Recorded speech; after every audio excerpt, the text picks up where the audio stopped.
نحمده ونصلي على رسوله الكريم. معزز سامعین و ناظرین، السلام علیکم ورحمۃ اللہ وبرکاتہ. دوستو، آج کی ویڈیو کا عنوان جیسا کہ آپ نے تھم نیل میں پڑھ لیا، قرض کے بارے میں ہے. دوستو، قرض ایک ایسی مصیبت ہے، ایک ایسی اذیت ہے جس سے انسان اندر ہی اندر گھلتا رہتا ہے، یہ کٹتا رہتا ہے. بھلا ایسا کون شخص ہے جو چاہتا ہے کہ میرے اوپر قرض ہو؟ دنیا کا ہر فرد یہی چاہتا ہے کہ میں قرضے سے پاک ہوں، میرے اوپر کسی قسم کا قرضہ نہ ہے.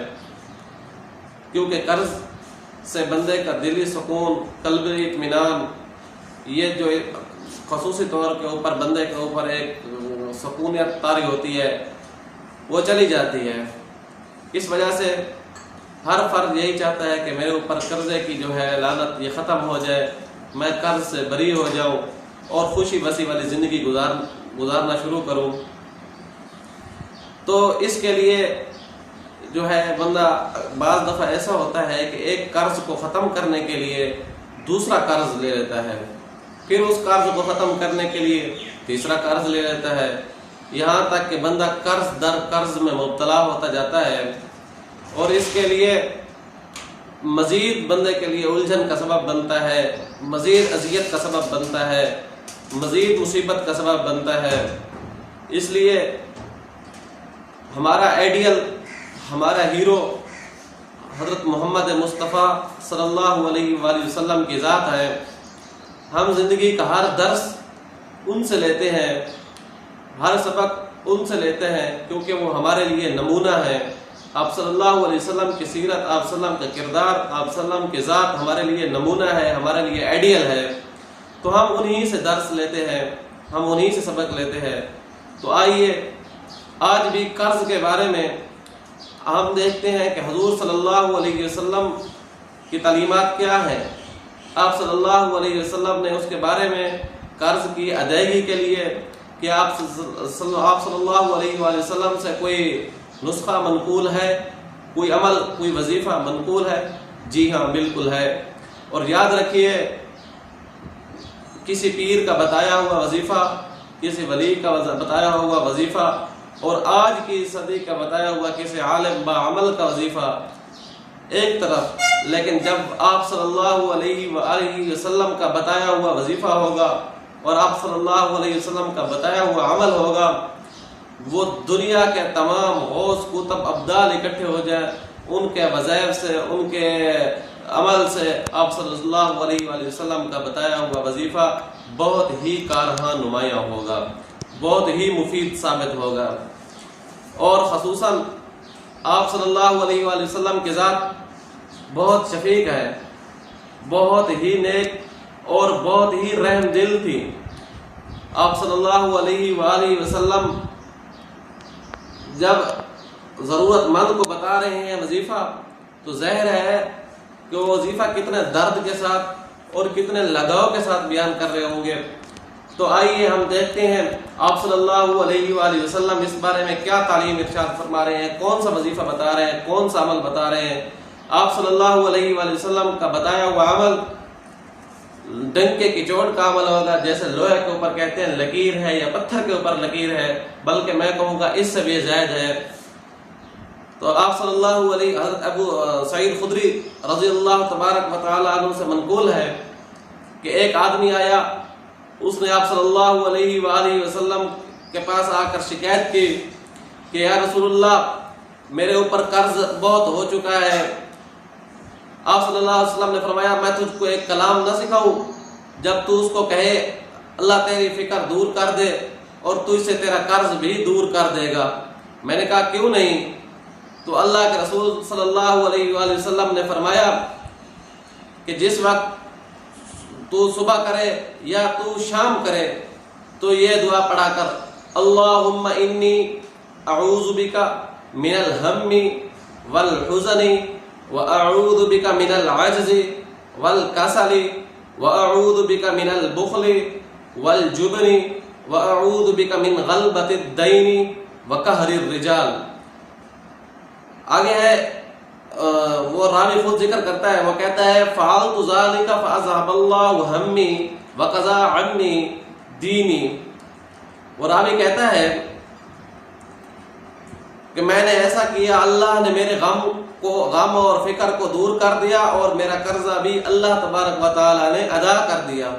یعنی آپ صلی اللہ علیہ وسلم کا بتایا ہوا عمل تھا، اور جب اس راوی کہتے ہیں کہ جب میں نے یہ عمل کیا، جب یہ میں نے آپ صلی اللہ علیہ وسلم کی بتائی ہوئی تعلیمات، بتائی ہوئی دعا کو جب میں نے کیا تو میرا غم بھی دور ہو گیا، میری فکر بھی دور ہو گئی، اور میرا قرضہ بھی اس دعا کی بدولت، آپ صلی اللہ علیہ وسلم کی بتائی ہوئی دعا کی بدولت میرا قرضہ بھی ختم ہو گیا۔ یہ دعا مشکات شریف میں بھی درج ہے، اور ابو داؤد شریف نے بھی اس کو ذکر کیا ہے۔ اور اسی طرح ایک اور روایت اور دوسرا عمل بھی آپ صلی اللہ علیہ وسلم کا تعلیم کردہ عمل ہے، جس کو حضرت علی رضی اللہ تبارک و تعالی عنہ نے نقل کیا۔ حضرت علی رضی اللہ تبارک و تعالی عنہ کے پاس ایک آدمی آیا جو مکاتب تھا۔ مکاتب اس کو کہتے ہیں، اس غلام کو کہتے ہیں جس کو اس کا مالک یہ کہہ دے کہ تو مجھے اتنی رقم دے دے تو میں تجھے آزاد کر دوں گا، تو مجھ سے آزاد ہوگا۔ ایسا مکاتب غلام حضرت علی رضی اللہ تبارک و تعالی عنہ کے پاس آیا، اور اس نے اپنے قرض کی شکایت کی اور اپنے عجز کی شکایت کی کہ میں اس طرح قرض سے عاجز ہوں، تو میری کوئی مدد کیجیے۔ تو حضرت علی رضی اللہ تبارک و تعالی عنہ نے فرمایا کہ میں تجھ کو چند کلمات ایسے سکھلاتا ہوں جو مجھے نبی کریم صلی اللہ علیہ وسلم نے سکھلائے، اور اگر تجھ پر ایک بڑے پہاڑ جتنا قرض ہوگا اللہ تعالیٰ تجھ سے ادائیگی کر دے گا۔ یعنی حضرت علی رضی اللہ تبارک و تعالیٰ عنہ بتا رہے ہیں اس مخاطب غلام کو، کیا کہہ رہے ہیں کہ مجھے آپ صلی اللہ علیہ وسلم نے یہ وظیفہ بتایا ہے، یہ عمل آپ صلی اللہ علیہ وسلم نے حضرت علی کو بتایا ہے کہ اگر کوئی بندہ یہ عمل کرے گا تو پہاڑ جتنا بھی قرض ہوگا تو بھی اللہ تعالیٰ اس عمل کی بدولت انشاءاللہ اس سے قرض کی جو ہے خلاصی عطا فرما دیں گے۔ تو وہ کلمات کیا ہیں؟ وہ بہت چھوٹے اور مختصر سے کلمات ہیں۔ وہ کیا ہیں؟ اللہم اکفنی بحلالک عن حرامک واغننی بفضلک عمن سواک۔ یہ کلمات ہیں حضرت علی رضی اللہ تبارک و تعالی عنہ نے جو اس کو سکھلائے۔ دیکھیں یہ دکھنے میں بہت چھوٹا عمل ہے اور اس کی تاثیر بہت زیادہ ہے۔ ویسے بھی ہم اپنے دوستوں کو یہ عمل کئی بار بتایا ہے اور بارہا تجربے میں بھی آ چکا ہے، مشائخ نے بھی یہ عمل لکھا ہے اپنی کتابوں میں۔ تو اس عمل کرنے کا طریقہ کار یہ ہے کہ یہ دوسرے نمبر کا جو اللہم اکفنی بحلالک، یہ عمل جو ہے یہ آپ یوں کریں کہ 2 رکعت نماز صلاۃ الحاجت پڑھ لیں اور 2 رکعت نماز صلاۃ التوبہ پڑھ لیں۔ پہلے صلاۃ التوبہ پڑھنی ہے، پھر صلاۃ الحاجت پڑھنی ہے۔ جب آپ یہ 2 رکعت نماز پڑھ لیں گے اس کے بعد اول آخر درود ابراہیمی 3 بار، اول میں بھی اور آخر میں بھی، اور یہ چھوٹی سی دعا اللہم اکفنی بحلالک عن حرامک واغننی بفضلک عمن سواک، آپ نے یہ دعا جو ہے 101 بار پڑھنی ہے۔ انشاءاللہ ثم انشاءاللہ چند ہی دن کے عمل سے آپ کو بہت ہی ناقابل یقین فائدہ ہوگا۔ آپ صلی اللہ علیہ وسلم کا تعلیم کرتا ہے، یہ میرا بتایا ہوا وظیفہ نہیں، نہ میرے استاد کا بتایا ہوا وظیفہ ہے، بلکہ آپ صلی اللہ علیہ وآلہ وسلم کا تعلیم کردہ وظیفہ ہے۔ آپ اس کے اوپر یقین کریں اور اس کے اوپر دوام کریں، انشاءاللہ قرضے کی جو ہے قرض سے اللہ تعالیٰ جلد از جلد خلاصی عطا فرمائیں گے۔ اور دوسرا جو وظیفہ پہلے نمبر پہ میں نے جو وظیفہ روایت پڑھی ہے ابو سعید خدری والی، تو اللہم انی اعوذ بک من الہم والحزن واعوذ بک من العجز والکسل واعوذ بک من البخل والجبن واعوذ بک من غلبۃ الدین وقہر الرجال۔